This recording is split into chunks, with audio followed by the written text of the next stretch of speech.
آقا علیہ الصلوۃ والسلام نے فرمایا ان الرسالۃ والنبوۃ، فرمایا کہ رسالت و نبوت ختم کر دی گئی، منقطع ہو چکی ہے۔ فرمایا فلا رسول بعدی ولا نبی، فرمایا کہ میرے بعد نہ کوئی نبی آئے گا نہ ہی رسول آئے گا۔ نبوت و رسالت آقا علیہ الصلوۃ والسلام پر ختم کر دی گئی۔ وہ سلسلہ نبوت و رسالت حضرت آدم علیہ السلام سے چلا تھا، تاجدار کائنات صلی اللہ علیہ وسلم کی ذات مبارکہ پر منتہی کمال تک پہنچا کر ختم کر دیا۔ حضور کی ذات پر وہ سلسلہ نبوت و رسالت اپنے کمال تک پہنچا، اور آقا علیہ الصلوۃ والسلام کی ذات بابرکات مسئلے کو ختم کیا گیا۔ دوسرے مقام پر تو تاجدار کائنات نے فرمایا اگر میرے بعد انہیں آنا ہوتا، دروازے نبوت بند نہ ہوتا، سلسلہ نبوت ختم نہ ہوتا، تو فرمایا کہ پھر میرے بعد عمر بن خطاب نبی ہوتے۔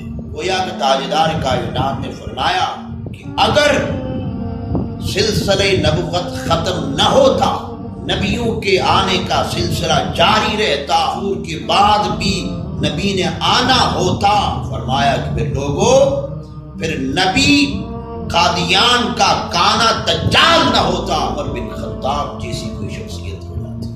پھر قادیان کا کانا دجال نبی نہ ہوتا، اگر سلسلہ نبوت ختم نہ ہوتا تو عمر بن خطاب نبی ہوتے۔ اسی طرح آقا علیہ الصلوۃ والسلام نے فرمایا کہ رب کائنات نے مجھے 6 چیزوں میں انبیاء علیہ السلام پر فضیلت عطا فرمائی۔ 6 چیزیں کیا ہیں؟ فرمایا پہلی فضیلت جو مجھے انبیاء پر عطا کی گئی ہے، فرمایا کہ اللہ نے مجھے جوامع الکلم عطا کیا۔ جوامع الکلم کیا ہے؟ جوامع الکلم یہ ہے کہ الفاظ تو مختصر ہوں، لیکن ان مختصر الفاظ کے اندر معنی کا ایک سمندر موجود، مفاہیم کا ایک سمندر موجود، ہدایت کا ایک سمندر موجود۔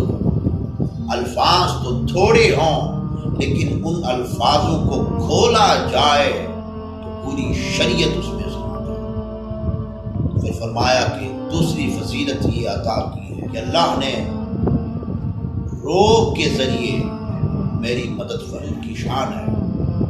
پھر آقا علیہ الصلوۃ والسلام نے فرمایا اللہ نے میرے لیے اموال غنیمت کو حلال کر دیا۔ یہ فضیلت پچھلی اقوام کو، پچھلے انبیاء علیہ السلام کو نہیں دی گئی تھی، ان کے لیے جائز نہ تھا کہ اموال غنیمت کھائیں۔ میرے لیے، میری امت کے لیے اللہ نے اموال غنیمت کو حلال کر دیا۔ اور چوتھی فضیلت آقا نے فرمایا کہ میرے لیے تمام روئے زمین کو مسجد بنا دیا گیا۔ حاضر محترم، آقا علیہ الصلوۃ والسلام سے پہلے جتنی قومیں آئیں، جتنے انبیاء آئے، ان کے لیے عبادت کے لیے ایک مخصوص جگہ ہوا کرتی تھی۔ اس مخصوص جگہ سے ہٹ کر وہ عبادت نہیں کر سکتے تھے۔ عبادت کے لیے جہاں کہیں مرضی ہو انہیں چل کر اس مخصوص جگہ پر آنا ہوتا۔ قربان جائیں تاجدار کائنات پر، حضور کی آمد سے پہلے عبادت مخصوص جگہ پر کی جاتی تھی۔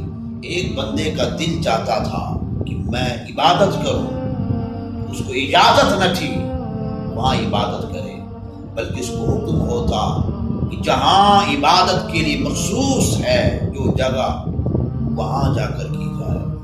لیکن قربان جائے تاجدار کائنات پر، حضور کے وجود اقدس کو رب کائنات نے ایسا بابرکت وجود بنایا ہے۔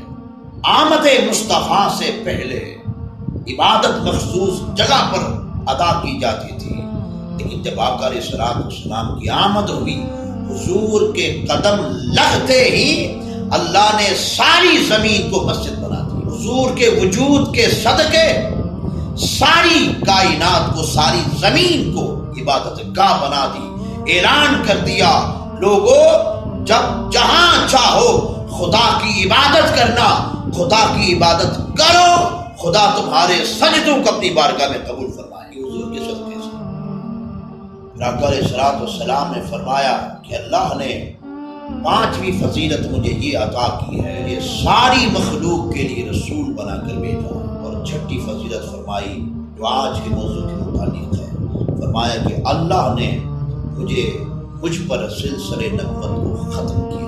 حاضر محترم آقا علیہ الصلوۃ والسلام نے پانچویں اور چھٹی فضیلت میں یہ بات ارشاد فرمائی، لوگوں مجھ سے پہلے انبیاء رسل مخصوص قوم کے لیے آتے، اس علاقوں کے لیے آتے، لیکن جب رب کائنات نے مجھے مبعوث فرمایا تو رب کائنات نے یہ ساری حد بندیاں، زمانے کی، علاقے کی ساری حد بندیاں ختم کر دی اور قیامت تک کے لیے مجھے رسول و نبی بنا کر رب کائنات کے حبیب نے یہ اعلان کر دیا، لوگوں پہلے انبیاء مخصوص علاقوں، مخصوص وقت کے لیے آیا کرتے تھے، فرمایا کہ اللہ نے مجھے یہ شان عطا کر دی ہے، صبح قیامت تک اللہ کی جتنی مخلوق آئے گی ان تمام مخلوقات کے لیے مجھے نبی و رسول بنا کر